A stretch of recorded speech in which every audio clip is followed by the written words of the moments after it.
that it's been wonderful being associated with Nakshatra all this time.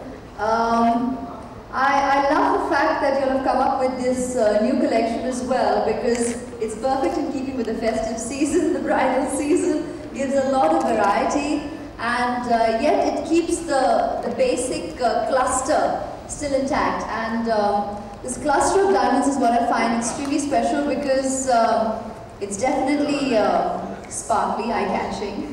And I am a cluster kind of person. I'm not just a soloist. I'm definitely all about family, together, come together and we shine brighter. So I'm a very together kind of person, and I think it symbolizes that as well. So kudos for this new collection, and I'm glad to be a part of it.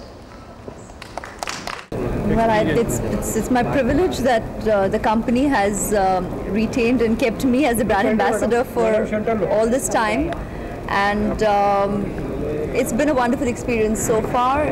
Like I said earlier, right now at the unveiling, that the design is traditional, and yet in their communication they've always reiterated that it is for the modern woman. And I agree with it, because I do consider myself contemporary, very much a woman of today, but at the same time culturally very rooted, and that's what I appreciate the most about this design.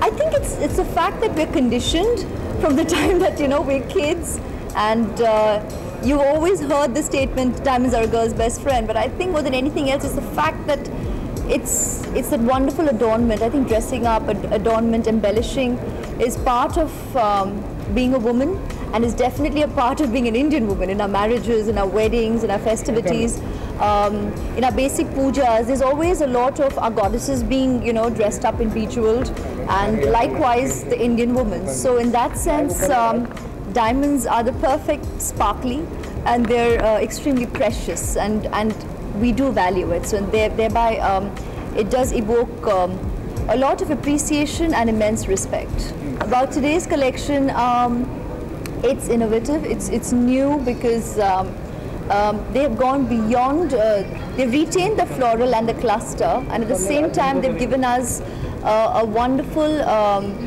new range, which I think is very well timed, especially keeping in mind our fantastic festivities and a huge wedding season coming up. So in that sense, I think it offers the consumer a wonderful variety. I really appreciate jewelry, and I do love diamonds, but I truly am in favor of subtlety. If just because you have jewelry or you love jewelry, you don't have to wear them all at the same time. So in that sense, it's rare that I probably wear, I like to wear it tastefully and not overdo it, but I do definitely appreciate it, and I'm as much of a woman as you are. After wearing Nakshatra diamond, normally, how did it change you also? Maybe the luck factor, or if you believe in that way? What? The diamonds, many people wear diamonds because of the luck factor also. People previously they used to believe. I think that's a very Indian concept, where which is again, I think anything Indian I find fascinating and I love, and I'm sure it's a very Indian thing to consult a gemologist on stones that suits them, but most often I think when you've looked around, diamonds seem to be universally fine with almost every Indian woman. I have rarely heard of any kind of questioning or doubt in the area of possessing, wearing, or appreciating diamonds for that matter. In keeping with the era, in keeping with the costume, in keeping with the character and the film. That's something that's very, very important to me in every film. I mean, if a character needs jewelry, then you go with it, and if a character does not need jewelry, then you'll see me in a lot of movies, for that matter even in photographs where I do not have any, if it's not in keeping with the entire look. Thank you. All right, you're welcome.